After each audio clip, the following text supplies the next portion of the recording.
Hello YouTube, today's short video on wisp mothers, as requested by Bruno Adler. Wisp mothers are a fascinating subject that I've always kind of wanted to cover but never really came around to actually doing it, so with that said, let's just start with this video.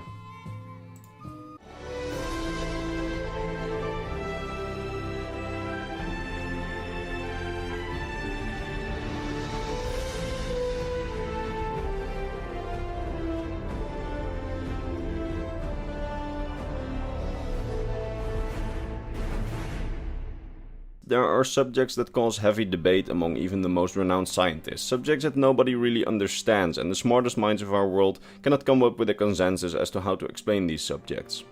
In the Elder Scrolls universe, one of these subjects is wisp mothers. Nobody really seems to truly understand these creatures, and many scholars over the years have debated their origin, function, and whether they even exist, because no scholar has ever seen a wisp mother or survived seeing one, as it's one of the most dangerous creatures, and only the most hardened warriors and mages can hope to even survive an ordeal with one of these creatures. Scholars trying to research the wisp mothers usually have to use second-hand accounts by warriors and travelers, and this has made the knowledge on wisp mothers one of the most fascinating debates on Tamriel. One of the few things that mostly everyone agrees on is that wisp mothers are strange, almost spectral-like women, clothed in mist and some connection to being undead.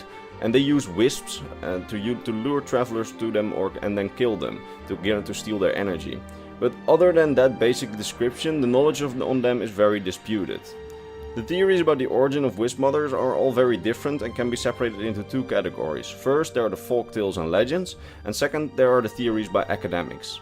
Let's start with the folktales. A lot of people tend to believe that the wisp mothers are just powerful ghosts that couldn't find rest. These people also tend to believe that the wisps the wisp mothers control are the spirits of the previous victims who had become enslaved to the wisp mother that she killed. Others believe that the wisp mothers are remains of powerful snow elf witches who were killed during the war with Ysgramor and his Nord armies and found a way to persist. This theory of them being snow elves would seem very cool and interesting at first, and even has some merit to it, judging by Skyrim, as when we compare, for example, the looks of Galabor and Verther, the two snow elves still in their uncorrupted state, we find a striking resemblance with the outward appearance of the wisp mothers, without the whole cloaks and mist. In addition to that, the special named wisp mother, the Pale Lady we can find in Skyrim, has been named in lore as a mysterious figure named Amriel, an elven name, and has been described as fighting Ysgramor's heirs for decades as a wisp mother. So there is some significant merit to this theory of them being the remains of snow elves. However, since Elder Scrolls Online and Elder Scrolls Blades, they have shown that wisp mothers exist in other places around Tamriel than Skyrim. This argument then gets a bit weaker, as snow elves never really ventured all too far away from Skyrim as far as we know. However, it might be possible that some wisp mothers are the remains of snow elves, as Sadran Seretti, an expert on Aelid culture and First Era history, argues that wisp mothers are probably the result of a special type of lichdom that was discovered in the First Era by some witch tribe. He theorizes that most wisp mothers came from a powerful clan of witches who discovered this way of lichdom to attain eternal life through being undead. So it's possible that this clan might have had some snow elf members, which would explain the story of Amriel and would explain why wisp mothers exist all over Tamriel. Soretti also argues that the accompanying wisps are probably powerful conjurations by the wisp mothers, and that they are under her full control and that they cannot live without her sustaining them. This theory is the theory that I probably personally believe, as this would link up with the folktales that we know about them, and also this clan would have discovered this type of lichdom back in the First Era when there were still snow elves, and they might have had lots of snow elf members, which would explain the folktales and, for example, explain the Pale Lady. Alternatively, Synod researchers think that the wisp mothers are not a type of undead. Rather, they argue that there are elemental manifestations rising out of Nirn itself, a bit like Spriggans and ice raids.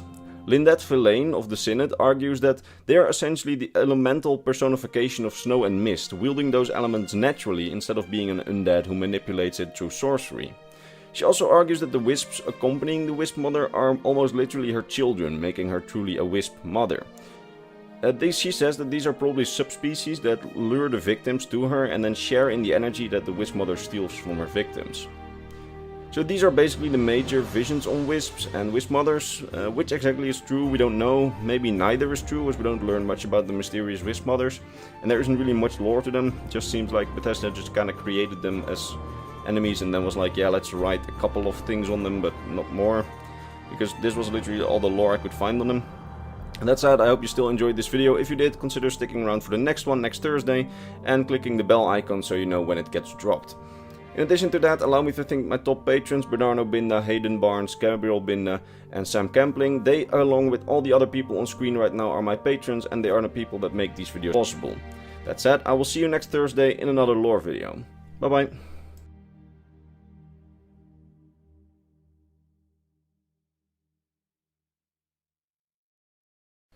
Hello YouTube, and welcome to the first part of 2 videos on the Dunmer Queen Berenzia. This video is a little bit different than regular lore videos. First of all, this is a part of a collaboration with Lady of Scrolls, where on each of our channels we post one vision on the Queen Berenzia, taken from 2 varying visions provided in the book series on her. The first, Biography of Berenzia, and the second, The Real Berenzia. Books that you probably saw lying around the Elder Scrolls games every now and then, and just never really picked up, or you did, and you might already know what we're gonna say. In this first part we analyze the biography of Berenzia, which is more or less the official vision on Berenzia as presented by the Imperial government. And over on Lady of Scrolls' channel we will be presenting the vision as presented by the book series The Real Berenzia, which is a less propaganda intended vision, because over the course of this video you will discover that the biography is very biased. With that said, I think I rambled enough, so let's get started with the video.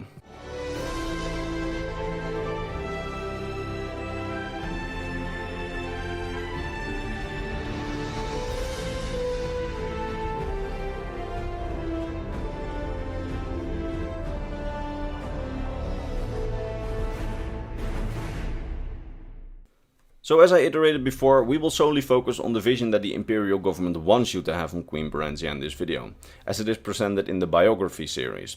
Over on Lady of Scrolls' channel we will be showing the other side of the coin, and in the end we hope that you will have a more complete picture of who Queen Berenzia was and who the Imperial government wants you to think she was. Back in the Second Era, the royal couple reigning over Morrowind gave birth to a Dunmer girl, whom they called Princess Berenzia. She lived her life in luxury for the first 5 years of her life, until the great Emperor Tiber Septim forced Morrowind to bow to the rule of the Empire. The city of Mournhold was severely damaged during the battle, and among the rubble of the city, little Princess Berenzia and her nurse were discovered by Imperial troops. The Dark Elf general presiding over the Imperial army, General Symmachus, talked to the Emperor, and together decided to send the child to an Imperial loyalist in Darkmoor, named Count Sven Advinson, so she would get an Imperial upbringing, which would get her on the side of the Empire, since the little princess might be of value later to strengthen Imperial rule over Morrowind. Count Sven and his wife were very kind to the little princess, and according to the official biography treated her as their own daughter, treating her equal to their very own sons. They taught her the imperial values of obedience, discretion, loyalty and piety, and made her ready to take up her place among the ruling classes of Morrowind in favor of the Empire. Over the years she became a sweet and intelligent young Dunmer girl, who was always good to her adoptive parents and who was always very good. She loved nature and would often wander for hours in the woods. However, the joy was not to last, as when she turned 16, a wicked young stable boy, a mere peasant, attempted to corrupt her. She had met the young boy who didn't have any friends earlier, and had befriended him out of pity. However, the young boy used her good heart and trusting nature to convince her that her adoptive parents wanted to sell her. Since the young Berenzia was brought up in a trustworthy environment, it did not occur to her that this was most likely a lie, and followed the wicked stable boy's suggestion when he told her to run away with him, as said that he could protect her. Together they fled to Whiterun, where they managed to get poor jobs as guards of a merchant caravan, who would broker them passage to Riften, where they would be safe, according to the wicked stable boy. Of course, this entire plan was a conspiracy by this wicked little stable boy, who selfishly loved Berenzia and used his lies and Berenzia's good trusting nature to gain possession of her this way, a plan which would in the end only bring Berenzia more hardship. In the city, they barely made enough to stay alive, and the wicked stable boy made it so that they had to associate themselves with a Khajiit thief named Theris, who wanted them to spy on the local imperial garrison for a wealthy, treacherous contact of his. Berenzia was torn between her loyalty to the Empire and her love for her friends, but in the end her loyalty prevailed as she approached the local commander, General Symmachus, and revealed her identity and told him of the plan. General Symmachus, who was actually in town by orders of Tiber Septim to search for her, praised her courage and took her into his care. He told her that her adoptive parents did not want to sell her. Rather, they wanted her to be reinstated as Queen of Mournhold by the grace of the great Emperor when she would turn 18. The Emperor then decided in his endless wisdom that Brenzia would not return to her adoptive parents, but rather live with him and his family in the imperial city, so that she could get some experience in government by attending the court. Tiber Septim treated her as an adoptive daughter, and the future Emperor Pelagius Septim would also come to love her as a sister in those happy years. When she turned 18, almost the entire city came to say farewell to the beloved Dunmer princess, who would return to Mournhold with the great General Symmachus to take up her role as ruler and strengthen the empire in Morrowind. She ruled Morrowind together with the wise advice of General Symmachus, and the two ended up marrying. Their marriage was a great event of much celebration, and they were wed by none other than the Emperor himself.